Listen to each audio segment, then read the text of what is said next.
Praise God, హల్లెలూయా. దేవుని పరిశుద్ధ నామమునకు మహిమ కలుగును గాక.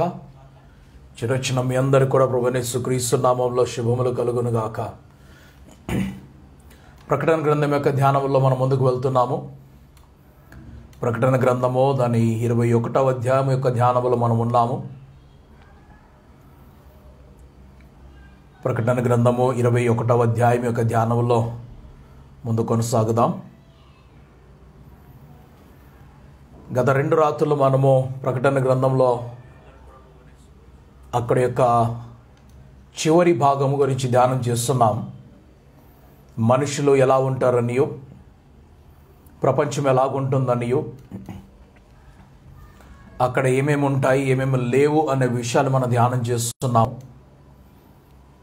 సో మానవ ప్రపంచము 5 విడతలుగా పరలోకానికి చేరుతుంది అనే ఒక మాట మీకు తెలియపరిచాను. మొదటి విడత మధ్యాకాశంలోకి వెళ్తుంది. రెండవది భూమి మీద 1000 సంవత్సరములు. మూడవది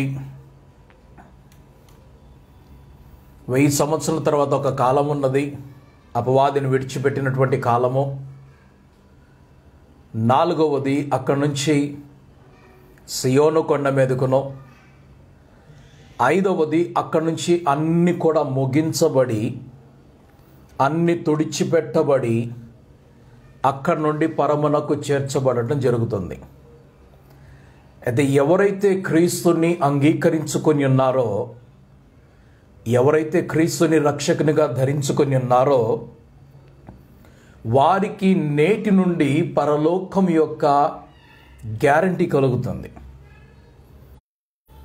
ఎవరైతే క్రీస్తుని అంగీకరించారో వారికి ఇహమందు ప్రభుతో కలిసి నడిచేటువంటి దీవెనకరమైన జీవితము, ఇక్కడ నుంచి మధ్యాకాశంలోకి 7 సంవత్సరముల జీవితము, వారిని విడిచిపెట్టక మరలా తనతో పాటు తెచ్చుకొని 1000 సంవత్సరముల భూమి మీద, వారిని విడిచిపెట్టకుండా, వారు మరణించకుండా వారిని అక్కడి నుండి మరలా కొంతకాలము అపవాది లోకంలో విడిచిపెట్టబడిన తరువాత కూడా ప్రభు వారిని తోడు తీసుకొని నడిపించటము, ఆ తరువాత క్రొత్త యెరూషలేములోకి వెళ్ళటం.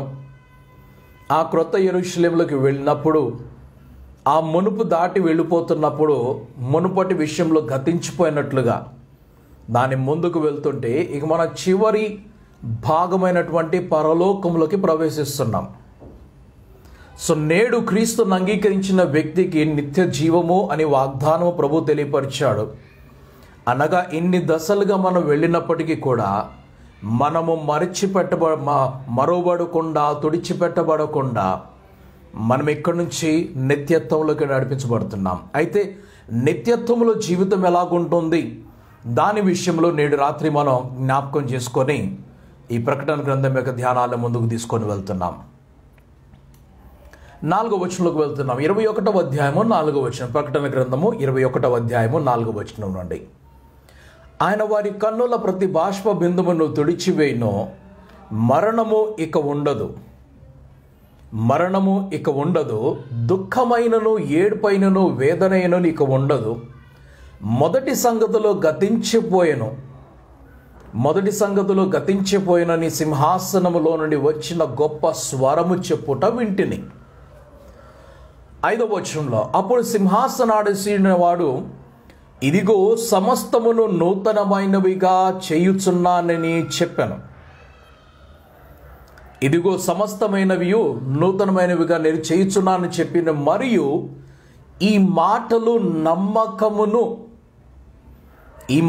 నమ్మకమును నిజమునై ఉన్నవి గనుక వీటిని వ్రాయుమని నాతో చెప్పుచున్నాడు. ఎవరు చెప్తున్నారు ఈ మాట? ఈ చివరి మాట పలికిన వ్యక్తి ఎవరు? ఇప్పటి వరకు ఈ వ్యక్తి రంగ ప్రవేశం చేయలేదు. 5వ వచనములో వచ్చిన స్వరము ప్రకటన గ్రంథము 20 అధ్యాయములు ఇప్పటి వరకు మనం ధ్యానం చేసాము, ఇప్పటి వరకు రాలేదు. గమనించండి. 5వ వచనములో, అప్పుడు సింహాసనాసీనుడై ఉన్నవాడు ఈ సింహాసనాసీనుడై ఉన్నవాడు ఎక్కడ కనిపిస్తున్నాడంటే 4వ అధ్యాయంలో కనిపిస్తున్నాడు.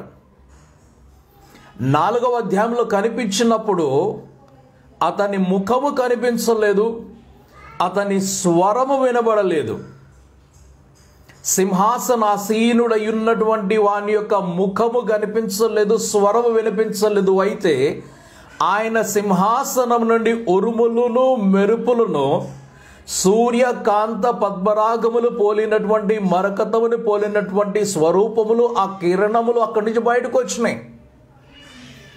కానీ అతని స్వరం వినబడలేదు. ఎక్కడ వినబడుతుంది స్వరం అంటే మత్తయి సువార్తలో వినబడుతున్నది. మత్తయి సువార్తలో ఈయన నా ప్రియ కుమారుడు, ఈయన యందు నేను ఆనందించుచున్నాను. మత్తయి సువార్తలోనే మరలా మనం కొంచెం ముందుకు వచ్చినప్పుడు రూపాంతర పర్వతం మీద ఈ స్వరము వినబడుతున్నది. ఈయన నా ప్రియ కుమారుడు, ఈయన స్వరము వినుడని. ఇప్పుడు లాస్ట్ వచ్చినప్పుడు ఈ స్వరము ఇక్కడ ప్రకటన గ్రంథము 21వ అధ్యాయము 5వ వచనములో సింహాసనాసీనుడయున్నవాడు ఇదిగో ఇదిగో సమస్తమును నూతనమైనవిగా చేయుచున్నానని చెప్పెను. చేయుచున్నాను అని తనంతటి తానే పలుకుచున్నాడు. ఇప్పటి వరకు మనం దూతలను చూసాం, ఇప్పటి వరకు మనము గొర్రె పిల్లను చూసాము, ఇప్పటి వరకు మనం 4 జీవులను చూసాము, ఇప్పటి వరకు మనము వధువు సంఘాన్ని చూసాము, ఇప్పటి వరకు మనము ఘట సర్పమును చూసాము, క్రూర మృగమును చూసాము, అబద్ధ ప్రవక్తను చూసాము, వారి 3 నోళ్ల నుండి వస్తున్నటువంటి ఆ కప్పలను చూసాము, 2 సాక్షులను చూసాము, మిడతలను చూసాము, తేళ్ల వంటి తోకలు కలిగిన వాటిని చూసాము, అగాధమును చూసాము, గంధకమును చూసాము, కోటాను కోట్ల మంది మనుషులను చూసాము, ఖర్జూరపు మట్టలు పట్టుకున్న వారిని చూసాము, 1,44,000 మంది ఇశ్రాయేలీలను చూసాము, 1,44,000 మంది పరిశుద్ధులను చూసాము, ఎత్తబడినటువంటి సంఘమును చూసాము, తెరబడినటువంటి సమాధులను చూసాము. అయితే మొట్టమొదటిసారిగా ఇక్కడ ఈ స్వరము కనబడుతుంది, వినబడుతున్నది. ఈ స్వరము ఎవరిది అని అంటే తండ్రి అయినటువంటి దేవుని స్వరము. ఆ తండ్రి అయిన దేవుడు మాట్లాడుచున్నాడు. ఇప్పటి వరకు ఆయన మాట్లాడలేదు, ఆయన మాట్లాడింపజేశాడు. ఇప్పుడు ఆయన మాట్లాడుతూ ఏమంటున్నాడంటే ఇదిగో సమస్తమును నూతనమైనవిగా చేయుచున్నాను అని చెప్పాడు. ఇప్పటి వరకు ఉన్నటువంటి ప్రపంచము ఇప్పుడు ప్రపంచము దాటిపోతుంది, యుగము మారిపోతుంది, అన్ని క్రొత్తవిగా వస్తున్నాయి. అంటే పాతవి ఇందులో కనిపించవు, పాత మనుష్యులు రూపము మార్చబడిన వారై, అమర్త్య దేహమును ధరించుకున్న వారై, అమర్త్య జీవమును పొందుకున్న వారై, ఎన్నటికి చెరిగిపోయినటువంటి, చెదరిపోయినటువంటి, మరణించినటువంటి లోకంలోకి వారు ప్రవేశించుచున్నారు.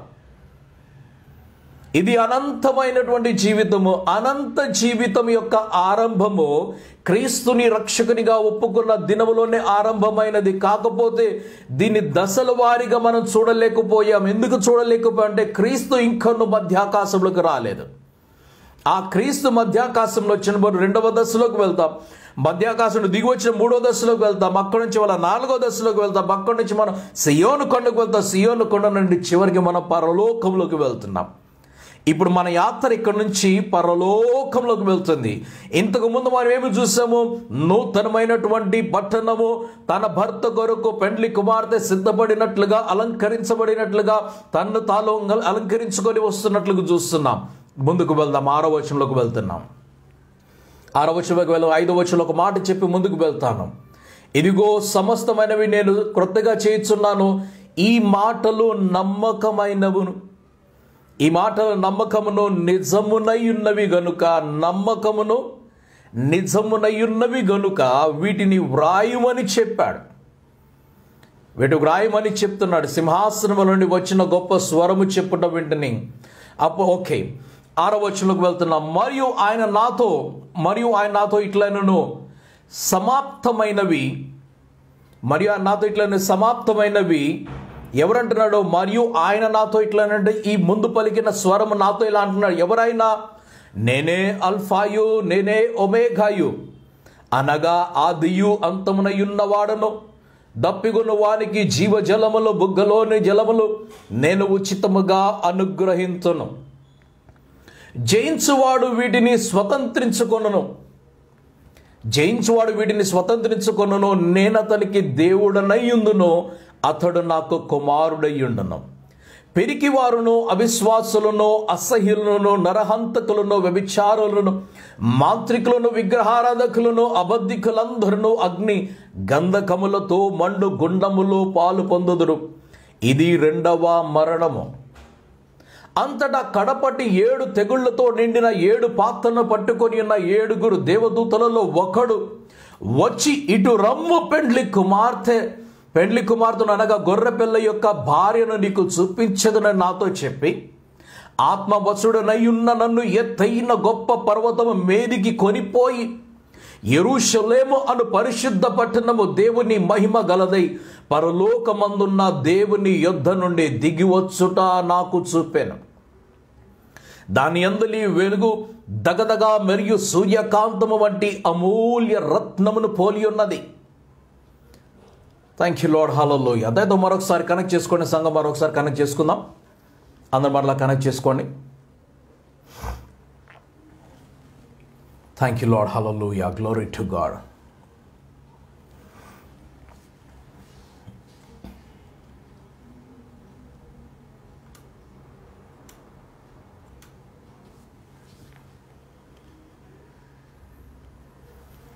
Thank you, Jesus. Bless the name of God. Hallelujah. Thank you, Lord.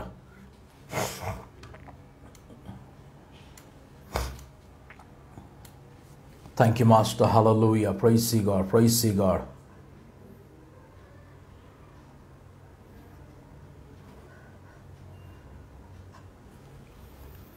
Thank you, Lord. Hallelujah. Glory be to your name, O God. Glory be to your name. Thank you, Jesus. Praise ye God. Thank you, Lord. Hallelujah. Hallelujah. Hallelujah. Hallelujah. 11వ వచనంలోకి వెళ్తున్నామన్న 11వ వచనంలో చూస్తున్నట్లయితే, దాని యందలి వెలుగు దగదగ మెరియు సూర్యకాంతము వంటి అమూల్య రత్నమును పోలి ఉన్నది. ఆ పట్టణమునకు ఎత్తైన గొప్ప ప్రాకారమును 12 గుమ్మములను ఉండెను. ఆ గుమ్మముల యొద్ద 12 దేవదూతలు ఉండరి. ఇశ్రాయేలీల 12 గోత్రముల నామములు ఆ గుమ్మముల మీద వ్రాయబడి ఉన్నవి. ఆ పట్టణం ఏ విధంగా ఉన్నది? ఆ సుందరమైనటువంటి మనోహరమైన దగదగా మెరుగుచున్నటువంటి సూర్యకాంతము వంటి అమూల్యమైన రత్నమును పోలి ఉన్న ఆ పట్టణము, అది ఎత్తైన గొప్ప ప్రాకారము కలిగినటువంటి పట్టణము. 12 గుమ్మములు దానికి ఉన్నాయట. ఆ గుమ్మముల దగ్గర 12 దేవదూతలు నిలిచిన్నారట. అయితే గుమ్మముల మీద పేర్లు ఎవరివంటే ఇశ్రాయేలుల 12 గోత్రముల నామములు వాటి మీద వ్రాయబడి ఉన్నవి. 13వ వచనంలో తూర్పు వైపున 3 గుమ్మములు, ఉత్తరము వైపున 3 గుమ్మములను, దక్షిణ వైపున 3 గుమ్మములను, పశ్చిమ వైపున 3 గుమ్మములు ఉన్నవి. 14వ వచనంలో ఆ పట్టణపు ప్రాకారము 12 పునాదులు గలది. ఆ పట్టణం యొక్క ప్రాకారము 12 పునాదులు కలిగినటువంటిది. ఈ పట్టణం ఎలాగున్నదో చూస్తున్నాం మనం. ఈ పట్టణము ప్రాకారములు కలిగినది, ఎత్తైనటువంటి ప్రాకారములు కలిగినటువంటి గొప్ప పట్టణమై ఉన్నది. దీనికి 12 గుమ్మములు ఉన్నాయట. 12 గుమ్మముల దగ్గర ఎవరున్నారు అంటే 12 దూతలు ఉన్నారట. ఈ 12 దూతలు దానికి కావలి ఉంటున్నట్లుగా కనిపిస్తూ ఉంటే, ఆ తర్వాత ఆ 12 గుమ్మముల మీద 12 పేర్లు రాయబడి ఉన్నవి. ఎవరివా పేర్లు? ఎవరివనంటే ఇశ్రాయేలు యొక్క 12 గోత్రములు. ఎందుకు ఇశ్రాయేల్ పేర్లు అక్కడ రాసుని చెప్పి ముందుకు వెళ్తాను నేను. ఇశ్రాయేలు పేర్లు ఎందుకు రాస్తున్నది? మనం ఒక పాట పాడుతూ ఉంటాం. ఒక పాట, పునాదులు కలిగినటువంటి పట్టణము కొరకు అబ్రహాము నిరీక్షించాడన్నట్లుగా. పునాదులు కలిగినటువంటి పట్టణము కొరకు అబ్రహామునకు వాగ్దానం చేసినప్పుడు, అబ్రహాముకి ఇచ్చినటువంటి వాగ్దానములో కనాను ఒక దేశం ఉన్నది. కనాను ఒక దేశం అనేది, ఆ కనాను దేశం అనేది ఈ పాలు తేనెలు ప్రవహించుతున్నటువంటి ఒక దేశము. కనాను దేశం అనేది పాలు తేనెలు ప్రవహించున్నటువంటి ఒక దేశమై ఉన్నది. అయితే ఆ కనాను దేశము అబ్రహామునకును తన సంతతికిని ఇస్తానని వాగ్దానం చేశాడు. కనాను దేశము అబ్రహామునకును తన సంతతికి ఇస్తానని వాగ్దానం చేశాడు దేవుడు. వాగ్దాన ప్రకారముగా అబ్రహాముకు ఆ సంతానమునకు కనాను దేశము ఇవ్వబడినది. వాగ్దానం చేయబడినటువంటి భూమిలోకి వారు నడిపించబడ్డారన్నట్టుగా మనం చూస్తున్నాము కదా. వాగ్దాన భూమిలోకి వెళ్ళినటువంటి ఇశ్రాయేలీలు, కనానులకు వెళ్ళినటువంటి ఇశ్రాయేలీలు, పాలు తేనెలు ప్రవహించేటువంటి దేశంలో ఉన్నటువంటి ఇశ్రాయేలీలు, వారు 69 వారములు అక్కడ సుఖవంతమైన జీవితం జీవించినట్లుగా ఇంకొక వారం మిగిలినట్లుగా మీకు జ్ఞాపకం చేశాను. అయితే ఇప్పుడు ఆ సంతానమునకు వాగ్దానం చేస్తున్నారు కాబట్టి ఈ పరలోక రాజ్యములకు వెళ్ళడానికి కావచ్చు, లేకుంటే భూమి మీద క్రైస్తవులు కావచ్చు, దేవుని ఏర్పాటు ప్రకారముగా మాట విని నడవడానికి ముందుగా శిరస్సు వంచినటువంటి ఎవరు వ్యక్తి అనంటే అబ్రహాము. ఈ అబ్రహాముతోటే సమస్తం ఆరంభమైనది, అబ్రహాముతోటే వాగ్దానము చేయబడినది. కాబట్టి అబ్రహాము యొక్క సంతానముకు శాశ్వత కాలమైన రాజ్యం ఇస్తాను దేవుడు వాగ్దానం చేసినప్పుడు అబ్రహాము సంతానములో అబ్రహాముకు పుట్టిన కుమారుడు ఒక్కడే, ఆయన పేరు ఇస్సాకు. రెండవ కుమారుడు ఇష్మాయిలు, హాగర్ ద్వారా పుట్టినటువంటి వాడు. ఆ తరువాత ఇస్సాకు వలన కలిగినటువంటి యాకోబుకు పుట్టిన 12 మంది కుమారులు. అక్కడ నుండి పునాది ఆరంభమవుతుంది. కాబట్టి ఈ పునాదులు కలిగినటువంటి పట్టణం మీద, ఈ పునాదులు కలిగినటువంటి పట్టణం మీద ఎవరిని కూర్చోబెడుతున్నారు, ఎవరు ఈ గుమ్మం మీద పేర్లు ఉన్నాయంటే అబ్రహాము సంతానమైనటువంటి ఇస్సాకు యొక్క కుమారుల యొక్క సంతానం అన్నది ఇందులో. సరే, ఇప్పుడు మనం ముందుకు వెళ్తున్నాం. అది దగదగా మెరుచున్నటువంటి సూర్యకాంత పద్మరాగం పోలినటువంటి పట్టణము. ఓకే, 15వ వచనంకు వెళ్తున్నాం.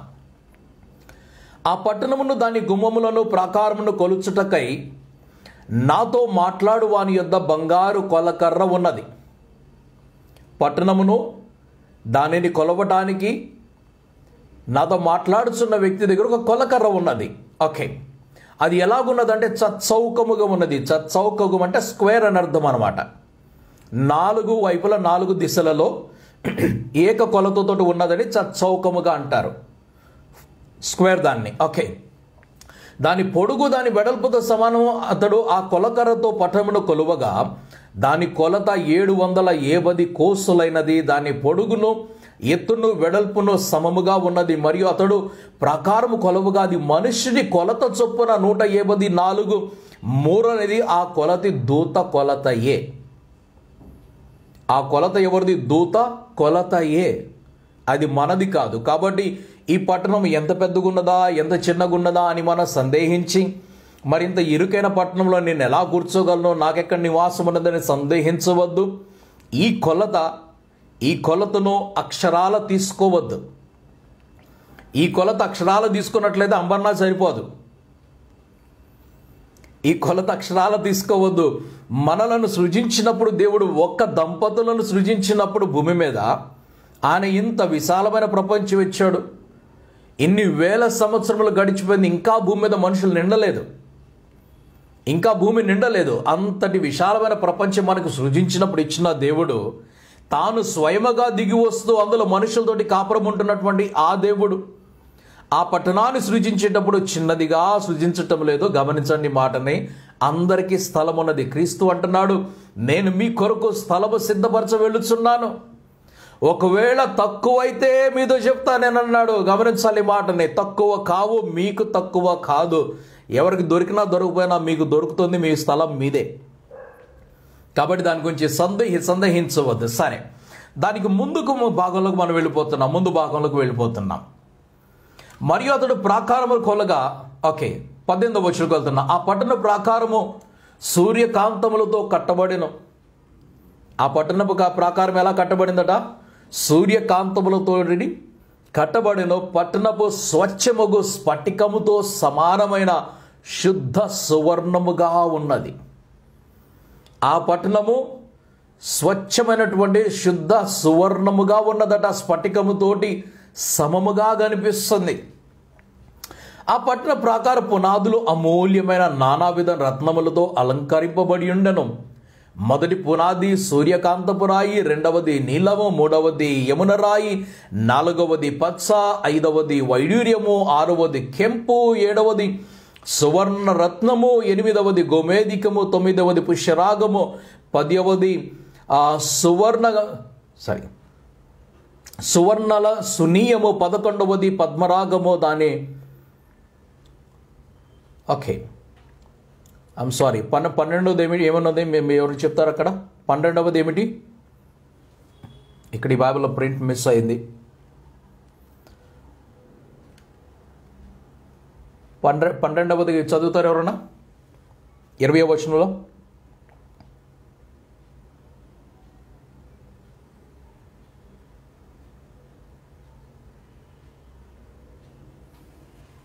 వర్స్ నెంబర్ 20 చదవండి.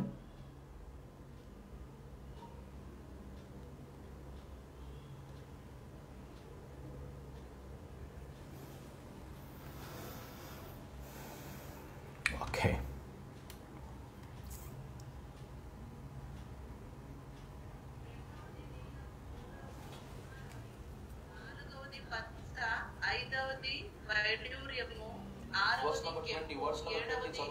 సువర్ణరత్నము, 8వది గోమేధికము, 9వది పుష్యరాగము, 10వది సువర్ణల సునీయము, 11వది పద్మరాగము, 12వది సుగంధము. నేను ఆన్లైన్ బైబిల్ చదువుతున్నాను, సో జస్ట్ ఇక్కడ ప్రింట్ మిస్ అయింది. Okay thank you. 12వది సుగంధం. ఏంటో 12వది సుగంధము. ఓకే స్తోత్రం. రైట్. సో 12 విలువైనటువంటి రత్నములతోటి కట్టబడిన ఈ పట్టణము. ఓకే, దీని ఉదాహరణ మీకు చూపిస్తాను. మీకు ఆశ్చర్యం అనిపించవచ్చు ఇదేమిటా అని, ఆశ్చర్యం అనిపించవచ్చు ఇదేమిటా అని చెప్పి. మీరు ఒకవేళ ఇక్కడ నా 5 స్టార్ హోటల్ దగ్గరికి వెళ్ళండి.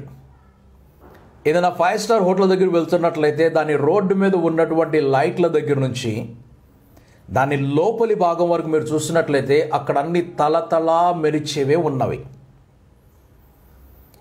అక్కడ తలతలా మెరిచేవి ప్రతిదీ కూడా గ్లాస్ తోటి చేయబడింది, లేకుంటే బ్రాస్ తోటి చేయబడింది. చూడడానికి అది బంగారులాగా కనిపిస్తూ ఉంటుంది. అయితే అవన్నీ చూసినప్పుడు దాని కాంతి చూసినా కూడా, దానిలో ఉన్నటువంటి వస్తువులను చూసినా కూడా, ఏది చూసినా కూడా సువర్ణమయముగా కనిపిస్తుంది. ఒకవేళ ఒక 5 స్టార్ హోటల్ని చూసి మన కళ్ళు ఇలాగా తలతలా మెరిసిపోతే మనం ఆశ్చర్యపోయినట్లయితే, మన ప్రభువు సృజించుతున్నటువంటి ఆ పట్టణము ఇంత సుందరమైనటువంటి రాళ్లతోటి కట్టబడుచున్నది. ఇంత సుందరమైనటువంటి రాళ్లతో కట్టబడుచు. దాని పునాదులే దాంతో వేయబడి, పునాదులే దాంతో వేయబడి అంటే అర్థం ఏమిటనగా మనిషి జీవితము విలువ పెరిగిపోతుందని అర్థము. మానవుని జీవితం యొక్క విలువ పెరిగిపోయినదై ఆ మానవుడు ఆ ప్రపంచములో ఈ రత్నముల కంటే గొప్పవాడిగా కనిపిస్తున్నాడు. కాబట్టి ఈ రత్నములను ఆశించడు. నేడు మన ప్రపంచంలో మనిషి కంటే రత్నం పెద్దదైపోయింది. అందుకు రత్నమును సంపాదించుకోవడానికి, దానిని కొనడానికి మనిషి నానా విధముల ప్రయాసములు చేసిన వాడే. కొన్నిసార్లు ఆయన దాచిపెట్టుకున్న వ్యక్తి అయి, కొన్నిసార్లు ఏమన్నా చేసిన వ్యక్తి అయి, ఎంతోమంది ఆ రత్నముల కొరకు జగడవలాడుచున్న వారై, గొడవలాడుచున్న వారై, ఈ రత్నములను అనగా ఆ భూషణములను పెట్టుకున్నటువంటి ఈ మానవ ప్రపంచంలో ఎవరైతే వాటిని ధరించుకుంటారో అవి దొరకకపోతే గొడవలవుతాయి. నేను ఒక సహోదరునితో ఇంతకు ముందు కొంచెం మాట్లాడుతున్నప్పుడు తన ఇంటిలో గొడవ జరుగుతుంది. ఎందుకు గొడవ అంటే, నాకు నగలు కావాలి, లేకుంటే నేను ఇంటికి వెళ్ళిపోతాను, మా అమ్మగారి ఇంటికి వెళ్ళిపోతాను. ఇంటికి వెళ్ళిపోయింది. ఎందుకు? నగలు ఇవ్వలేదు కాబట్టి. ఎందుకంటే ఈ లోకములో ఈ బంగారము, ఈ రత్నములు, వజ్రములు, వైడూర్యములన్నీ మనిషి కంటే పెద్ద విలువ కలిగి కనిపిస్తున్నాయి. కాకపోతే దేవుడు మనిషి లోకాన్ని సృజించినప్పుడు వీటన్నిటికంటే గొప్పవాడిగా సృజించాడు. మనిషి తను తాను తగ్గించుకున్నాడు. అందుకే క్రైస్తవులుగా మనము కొంతమంది వాటి మీద మనస్సు పెట్టము. ఎందుకు పెట్టమనంటే అవి మనకంటే చిన్నవైపోయినాయి కాబట్టి. నేడు బంగారమునకు నా చేతిలో విలువ లేదు. ఎందుకు? బంగారం నాకు సంబంధం లేదు. ఎందుకంటే సువర్ణము కంటే ఎక్కువ శ్రేష్టమైన వానిగా, విలువైన వాడిగా దేవుడు నన్ను సృజించాడు కాబట్టి నాకు ఆ సువర్ణముతోటి సంబంధము లేదు. నాకు రత్న వజ్ర వైఢూర్యములతోటి సంబంధము లేదు. నా విలువ గొప్పది, మనిషిని యొక్క విలువ గొప్పది. అందుకనే దేవుడు మనిషిని ఆజ్ఞించినప్పుడు ఆయన నీవు సమస్తమును లోబరుచుకొని చెప్పాడు. దానికి రివర్స్ అయిపోయి మనిషి వాటికి లోబడిపోయాడు. ఇప్పుడు బంగారం పెట్టుకున్నా సమస్యే, బంగారం కొన్నా సమస్యే, అమ్ముకున్నా సమస్యలే, ఎక్కడ లేని సమస్యలు వచ్చేసి ఈ లోకంలో ఉన్నటువంటి విలువైన వాటితోటి. సరే, మనం ముందుకు వెళ్ళిపోతున్నాం. ఇంత సుందరమైనటువంటి ఒక పట్టణంలో ప్రవేశించడానికి మనం అందరం కూడా సిద్ధపడుతూ ఉన్నాం. ఇది మన కొరకు సృజించబడిన పట్టణము. స్థలము తక్కువబడినట్లయితే నేను మీతో చెబుతాను, తక్కువ పడదు, సరిపడుతుంది, కాబట్టి సిద్ధపడండి అన్నాడు. ఓకే, 21వ వచనంలోకి వెళ్తున్నాం. 21వ వచనంలోకి వెళ్తున్నాం. దాని 12 గుమ్మములు 12 ముత్యములు. ఇప్పుడు 12 గుమ్మములు 12 ముత్యములు, ఒక్కొక్క గుమ్మము ఒక్కొక్క ముత్యముతో కట్టబడి ఉన్నది. పట్టణపు రాజవీధి శుద్ధ సువర్ణమయమై స్వచ్ఛమైన స్ఫటికమును పోలి ఉన్నది. రాజవీధి, అందుకే చెప్పాను నేను 5 స్టార్ హోటల్ ముందు రోడ్డు కూడా చూడమని చెప్పాను. అంత సుందరమైన రోడ్డు, డాంబర్తో వేసిన, సిమెంట్ రోడ్డు తీసిన రోడ్డునే చూసి మనం ముచ్చట పడిపోతాం. ఇక్కడ అబ్బా ఎంత మంచి రోడ్డు అంటావు. కొంచెం పట్టణం లోపలికి వెళ్ళిపోయామంటే, మహానగరంలోకి మనం వెళ్ళినట్లయితే రోడ్డు మీద ఆ రోడ్డు చూసి మనం, ఆ విశాలమైన రోడ్డును చూసి, సుందరముగా అలంకరించబడిన రోడ్డు చూసి మనం ఆశ్చర్యపోతూ ఉంటాం. అయితే ఆ పట్టణంలో ఉన్నటువంటి రాజవీధి ఎలాగున్నదంటే శుద్ధమైనటువంటి సువర్ణముతోటి పోలినదై స్ఫటికము వలె కనిపిస్తున్నది. అది దానిలో ఏ దేవాలయమును నాకు కనబడలేదు. ఎందుకు కనబడలేదు? ఇంతకు ముందు చూపించినప్పుడు 17వ అధ్యాయంలోను 18వ అధ్యాయంలోను దేవాలయమును చూపించాడు, బలిపీఠమును చూపించాడు, మందసమును చూపించాడు, అన్ని చూపించాడు. దేవుని సహితము ఆయన 4వ అధ్యాయంలో చూపించాడు. ఇప్పుడు 21వ అధ్యాయంలో చూపిస్తున్నవాడు నాకు దేవాలయం కనబట్టలేదంటున్నాడు. కనబట్టలేదంటే అక్కడ దాకా దేవుడు తీసుకొని వెళ్ళలేదు ఆయన్ని. ఆ ఒక్క విషయాన్ని, ఆ యొక్క ప్రదేశాన్ని చూపించలేదా? ముందుకు వెళ్తున్నాం. దానిలో ఏ దేవాలయం నాకు కనబడలేదు. సర్వాధికారి అయినటువంటి దేవుడగు ప్రభువును గొర్రెపిల్లయు దానికి దేవాలయమై ఉన్నారు. ఎవరు? సర్వాధికారి అయినటువంటి దేవుడగు ప్రభువును గొర్రెపిల్లయు దానికి దేవాలయమై, ఆ తండ్రియు కుమారుడును దానికి దేవాలయమై ఉన్నారు. ఆ పట్టణములో ప్రకాశించుటకై సూర్యుడైనను చంద్రుడైనను దానికి అక్కరలేదు. అవి లేవు కాదు, దానికి అక్కరలేదు. ఎందుకు అక్కరలేదు? దేవుని మహిమయే దానిలో ప్రకాశించుచున్నది, గొర్రెపిల్లయే దానికి దీపము. 24వ వచనంలో జనములు దాని వెలుగునందు సంచరింతురు. దేని వెలుగునందు? దేవుని మహిమయే దానిలో ప్రకాశించుచున్నది, గొర్రెపిల్లయే దానికి దీపము. నేను లోకమునకు వెలుగయ్యున్నానన్నాడు. మీరును లోకములకు వెలుగయ్యున్నారని చెప్పాడు. ఇప్పుడు నేను లోకమునకు వెలుగయ్యున్నటువంటి ఆ గొర్రెపిల్ల అనగా క్రీస్తు తన వెలుగులో ఆయనే దీపముగా ఉంటున్న వాడే, తన వెలుగు ఆ రాజ్యమంతా ప్రకాశించుచున్నది. తన ఒక్కడి వెలుగు రాజ్యమంతా కూడా ప్రకాశించుచున్నది. ఆ పట్టణము చూడటానికి దగదగా మెరుస్తూ ఉన్నది. ఆ క్రీస్తు యొక్క వెలుగు ఒక్కటి చాలు. అందుకని అక్కడ సూర్య చంద్రులు లేరు, కనిపించడం లేదు. జనములు దాని వెలుగునందు సంచరింతురు. భూరాజులు తమ మహిమను దానిలోనికి తీసుకొని వత్తురు. అక్కడ రాత్రి లేనందున దాని గుమ్మములు పగటి వేళ ఏమాత్రమును వేయబడవు. జనములు తమ మహిమను ఘనతను దానిలోనికి తీసుకొని వచ్చెదరు. ఏమి తీసుకొని వెళ్తున్నారు? భూరాజులు వారి ఘనతను తీసుకొని వెళ్తున్నారు. భూరాజులు తమ మహిమను దానిలోకి తీసుకొని వెళ్తున్నారట. 24వ వచనంలో, 26వ వచనంలో జనములు అనగా మీరు నేను ఏమి తీసుకొని వెళ్తున్నాము? మన ఘనతను, మహిమను, ఘనతను తీసుకొని వెళ్తున్నాం. ఏమిటి మహిమ ఘనత? ఈ మహిమ ఘనత ఏమిటనంటే 2వ అధ్యాయము 3వ అధ్యాయంలో చెప్పిన రీతిగా, ప్రకటన గ్రంథం 2-3 అధ్యాయంలో పలికిన రీతిగా జయించువానికి నేను జీవకిరీటం ఇస్తాననియో, జయించువానికి మరుగైన మన్నాని ఇస్తాననియో, జయించువానికి జీవవృక్ష ఫలమునిస్తాననియో, జయించువానిని ఒక స్తంభముగా నిలుపుతాననియో, జయించువానికి ఒక రాతి పలకనిస్తాననియో, జయించువానికి నేను నిత్య జీవిస్తాను, జయించువానికి ఎవరైతే మనము ఇప్పుడు మన క్రియలను వెంట పెట్టుకొని వెళ్తున్న వారమై బహుమానములు పొందుకున్నాము కదా, ఈ బహుమానములు మన మహిమ ఘనతగా మార్చబడినవై మన జీవితము భూమి మీద జీవించినది ఆ పరములోకి మహిమకరముగాను ఘనముగాను ప్రవేశించుతున్నది. అందుకనే భూరాజులు తమ మహిమను దానిలోకి తీసుకొని వెళ్తారు, జనములు తమ మహిమను ఘనతలు దానిలోకి తీసుకొని వచ్చేదారు.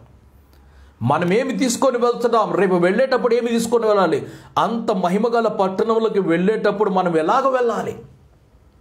మన గృహప్రవేశం చేసేటప్పుడు మనం మహిమకరముగా ప్రవేశం చేస్తున్నాం కదా. మహిమకరముగా గృహప్రవేశం అనంటే మన గృహములకు కావాల్సినవన్నీ మనం తెచ్చుకుంటున్నాం. మన ఇంటి మహిమ, మన ఇంటి ఘనతను మనం చూపిస్తున్నాం అక్కడ.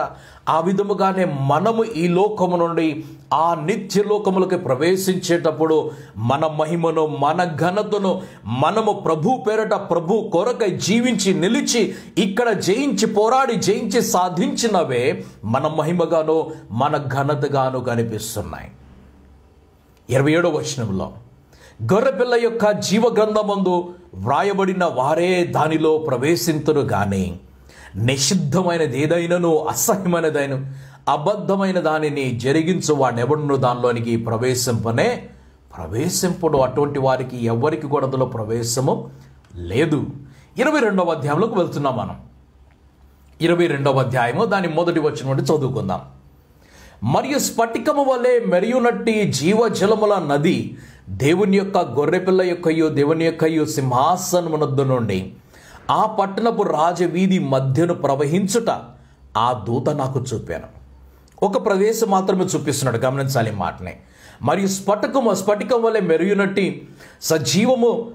జీవజలములు గల నది దేవుని యొక్కయు గొర్రెపిల్ల యొక్కయు సింహాసనమునొద్ద నుండి ఆ పట్టణపు రాజవీధి మధ్యను ప్రవహించుట ఆ దూత నాకు చూపాను. ఆ నది యొక్క ఈవలను ఆవలను జీవవృక్షం ఉండెను. అది నెల నెలకు ఫలించు 12 కాపులు కాయను. ఆ వృక్షము యొక్క ఆకులు జనములను స్వస్థపరచుటకై వినియోగించును. ఇక మీదట ఎప్పుడు ఆ పట్టణంలోకి ప్రవేశించినప్పుడు, ఆ జలంలో ఇక నదిని చూపించినప్పుడు, తర్వాత ఇక మీదట శాపగ్రస్తమైనది ఏదియు దానిలో ఉండదు. ఎందుకు? 21వ అధ్యాయంలో ఇది ప్రవేశించలేదు. అబద్ధమైనది కానీ శాపమైనది కానీ ఏది కూడా 21వ అధ్యాయం చివరి భాగంలో అక్కడి నుంచి దాటుకొని 22లోకి రాలేదు. కాబట్టి ఇక మీదట శాపగ్రస్తమైనది ఏది కూడా అందులో ఉండదు. శాపగ్రస్తమైనది ఏది కూడా లేదు. తర్వాత దేవుని యొక్కయు గొర్రెపిల్ల యొక్కయు సింహాసనము దానిలో ఉండును. దేవుని యొక్కయు గొర్రెపిల్ల యొక్క తండ్రి కుమారుని యొక్క సింహాసనములు అక్కడ కనిపిస్తున్నాయి. 4వ వచనము, ఆయన దాసులు ఆయనను సేవించుచు ఆయన ముఖ దర్శనము చేయుచుందరు. ఆయన నామము వారి నొసల్లయందుండును. రాత్రికి ఎన్నడూ ఉండదు. దీపకాంతి అయినను సూర్యకాంతి అయినను వారికి అక్కర్లేదు. దేవుడైన ప్రభువే వారి మీద ప్రకాశించును. వారు యుగ యుగములు రాజ్యము చేయుదురు. మరలా గమనించండి, ఇక్కడ ఏమి చేస్తున్నారు? వారు యుగ యుగములు జీవిస్తున్నారా? వారు యుగ యుగములు జీవించటం లేదు. యుగ యుగములు వారు రాజ్యము చేస్తున్నారు. యుగ యుగములు వారు రాజ్యము చేస్తున్నారు. 1000 సంవత్సరములు ఏం చేశారు? రాజ్యము చేశారు. ఆ తర్వాత ఏమి చేయబోతున్నారు? యుగ యుగములు రాజ్యము చేయబోతున్నారంటే మనము పరాక్రమశాలులుగా మార్చబడిపోతున్నాము. 6వ వచనంలోకి వెళ్తున్నాము. మరియు ఆ దూత నాతో ఇలాగ నాతో చెప్పెను, ఈ మాటలు నమ్మకములను సత్యములనై ఉన్నవి. 21వ అధ్యాయంలో నమ్మకములను సత్యములై ఉన్నవి పలికిన మాట ఎవరు? సింహాసనందు ఆసీనుడైనటువంటి దేవుడు పలికిన మాట. మిగిలిన విషయాల్ని ఎత్తైన కొండ మీదకి తీసుకొని వెళ్ళి చూపిస్తుంది ఎవరు? దూత చూపిస్తున్నాడు. ఈ దూత ఏమని పలుకుతున్నాడు? ఈ మాటలు నమ్మకమైనయు నిజమైనటువంటి మాటములట. మరి ఆ దూత ఇలాగూ నాతో చెప్పెను, ఈ మాటలు నమ్మకములను సత్యములై ఉన్నవి. ప్రవక్తల ఆత్మలకు దేవుడగు ప్రభువు, ప్రవక్తల ఆత్మలకు దేవుడుగు ప్రభువు. ఎందుకు? ఇది ప్రవచనము కాబట్టి, ఇది ప్రవచనం కాబట్టి. ప్రకటన గ్రంథం యావత్తు కూడా ఏమిటి? ప్రవచనము. భవిష్యత్తులో జరగబోతున్నది, భవిష్యత్తులో జరగబోయే దానిని, ఇంకా భవిష్యత్తులో జరగబోయే దానిని చూపిస్తున్నప్పుడు అందుకు చెప్తున్నాడు అన్నమాట, ప్రవక్తల ఆత్మలకు దేవుడుకు ప్రభువు త్వరలో సంభవింపవలసిన వాటిని తన దాసులకు చూపుటకై తన దూతను పంపాను. ప్రవక్తల ఆత్మల దేవుడుకు ప్రభువు త్వరలో సంభవింపనయున్న వాటిని తన దాసులకు చూపుటకై తన దూతను పంపాను. ఇదిగో నేను త్వరగా వచ్చుచున్నాను. ఈ గ్రంథములోని ప్రవచన వాక్యములను గైకొనువాడు ధన్యుడు. ఆరంభములో ఈ గ్రంథములోని వాక్యములను వినువాడును, చదువువాడును, గైకొనువాడును ధన్యుడు అంటున్నాడు. ముగింపులోకి వచ్చినప్పుడు ఏమంటున్నాడంటే, ఈ గ్రంథములో ఉన్న వాటిని గైకొనువాడు. ఎందుకు? విన్నారు, చదివారు, అయిపోయింది కదా. రెండవ మాట, వాక్యమును వినువారు మాత్రమే కాకుండా వాక్య ప్రకారముగా నడిచేవారు, అనగా దానిని గైకొనాలి. కాబట్టి ప్రకటన గ్రంథం ముగింపులోకి వస్తున్నప్పుడు ఈ వాక్యములను గైకొనువాడు ధన్యుడు అని రాశాడు. ఆరంభములో 22 అధ్యాయముల ముందు ఆరంభిస్తున్నప్పుడు ఆరంభంలో పలుకుతున్న మాట, వినువాడును, చదువువాడును, గ్రహించువాడును, లేక గైకొన్నవాడును ధన్యుడు అని చెప్పేసి రాస్తున్నది. ముగింపులో కేవలము గైకొన్నవాడు మాత్రమే. వినడానికి వినేసము, తర్వాత మనం చేయాల్సింది ఇప్పుడు చేయాలి. 8వ వచనం, యోహాను తన దగ్గరికి వచ్చేస్తున్నాడు. యోహానును, నేను ఈ సంగతులను వినివాడును, చూచినవాడను. నేను విని చూచినప్పుడు వాటిని నాకు చూపుచున్న దూత పాదముల ఎదుట నమస్కారము చేయుటకు సాగిలపడగా అతడు, వద్దు సుమి, నేను నీతో ప్రవక్తలైన నీ సహోదరులతోనూ ఈ గ్రంథమందున్న వాక్యములను గైకొని వారితోనూ సహదాసుడను. నేను నీతోనూ ప్రవక్తలతోనూ నీ సహోదరులతోనూ ఆ తర్వాత ఈ గ్రంథమందు వాక్యములను గైకొనే మనుషులు ఉన్నారు కదా, వారితో సమానుడను. నేను సమానుడను, సహదాసుడను. అరే, మరి ఆ దేవుని యొక్క మహిమను చూసినప్పుడు ఎంతటి మహిమలో ఆ దూత యొక్క మహిమను చూసినప్పుడు అంతటి మహిమలో ఆయన చూసి యోహాను సమస్తం మర్చిపోయిన వాడై ఇంత ప్రకాశమును, ఇంత సమస్తమును చూసినప్పుడు ఆ దూత ఎదుటే సాగిలపడిపోగా, అనగా మనము ప్రభు యొక్క మాట ప్రకారముగా మీరు పరలోకమందు దూతలుగా మార్చబడతారు అంటే మనము కూడా ఇటువంటి మహిమ గల రూపంలోకి మార్చబడతాము. యోహాను ఇన్ని ప్రత్యక్షలు చూసిన వాడు మోసపోయిన వాడై అతడు భ్రమపడిపోయి అతడే దేవుడు అనుకొని ఆ దూత ఎదుట సాగిలపడుచు ఉంటే ఆ దూత పలుకుతున్న మాట ఏమిటి? నేను ప్రవక్తలతోనూ నీ సహోదరులతోనూ ఈ గ్రంథమందు వాక్యములను గైకొని వారితోనూ సహదాసుడను. నేను కూడా వాక్యమును గైకొనేవాడినే. ఈ గ్రంథము నీకెంతో నాకు కూడా అంతే. నీకు ఇచ్చినటువంటి దేవుడే నాకును ఇచ్చాడు, కాబట్టి నీవు నాకు నమస్కారము చేయవద్దు అని పలుకుతున్నాడు. నీవు నాకు నమస్కారము చేయవద్దు. 10వ వచనంకు వెళ్తున్నాం. ఓకే, దాని ముందు ఏమంటారు? 9వ వచనంలో, అతడు, వద్దు సుమి, నేను నీతోనూ ప్రవక్తని సహోదరులతో నీ గ్రంథమును వాక్యములు గైకొని వారితోనూ సాదాసుడును. ఎవరికి నమస్కారం చేయాలన్నాడు? దేవునికే నమస్కారము చేయమని చెప్పాడు. దేవునికే నమస్కారం చేయమని చెప్పాడు. యూదుల పరిశీలన పంపించారు. బాప్తిస్మ ఇచ్చి యోహాన్ దగ్గరికి, నీవు ఎవరు అని అడిగారు. నేను మెస్సయ్యవా అని అడిగారు. నేను మెస్సయ్యని కాదని చెప్పాడు. మన ఎవరు ప్రవక్తవా అని అడిగాడు. నేను ప్రవక్తను కాదు అని చెప్పాడు. నువ్వు మెస్సయ్య కాకపోతే, ప్రవక్త కాకపోతే మరి ఎవరు నాకు చెప్పని అడిగాడు. మరి ఎవరు నాతో చెప్పు, ఎందుకు మమ్మల్ని పంపించిన వాడితో మేము చెప్పాలి వెళ్ళి? నీవెవరివో చెప్పాలంటే, నేను యెషయా ప్రవచించినటువంటి అరణ్యములో కేక వినబడును అని చెప్పాడు కదా, ఆ కేక నేనే అని చెప్పాడు. యోహాను పేరేమిటి? అరణ్యంలో కేక. యోహానుకు అసలు పేరేమిటి? అరణ్యములో ఒక కేక అన్నాడు. ఎందుకు? యెషయా ప్రవచనం ఏమని రాస్తుంది? అరణ్యములో వినబడు ఒక కేక. ఆ కేక ఎవరు? యోహాను తన గురించి చెప్పుకుంటాడు, నేనే అని చెప్పుకున్నాడు. ఆ విధముగానే తను తగ్గించుకున్నవాడై, నేను క్రీస్తుని కాదు, నేను ప్రవక్తని కాదు, నేను మరెవరిని కాదు, నేను కేవలము యెషయా చెప్పినటువంటి స్వరము మాత్రమే చెప్పినట్లుగా ఇక్కడ ఇక్కడ యోహానుకి ఈ యోహాను వేరు. అక్కడ పలికినటువంటి యోహాను బాప్తిస్మిచ్చి యోహాను, ఇక్కడ పలుకుతున్నటువంటి యోహాను యేసు ప్రభు యొక్క శిష్యులలో ఒకడైనటువంటి యోహాను. ఈ యోహాను ఎదుట దూత ఏమని పలుకుతున్నాడు? నేను నీతో పాటు సమమైన వాడును కాబట్టి నాకు కాదు నువ్వు నమస్కారం చేయవలసింది, దేవునికే నమస్కారం చేయాలని చెప్పాడు. 10వ వచనంలోకి వెళ్తున్నాం. మరియు అతడు నాతో ఇలాగూ చెప్పాను, ఈ గ్రంథమందున్న ప్రవచన వాక్యములకు ముద్ర వేయవలదు, దీన్ని దాచిపెట్టవద్దు, దీన్ని మూసిపెట్టవద్దు, కాలము సమీపమైనది.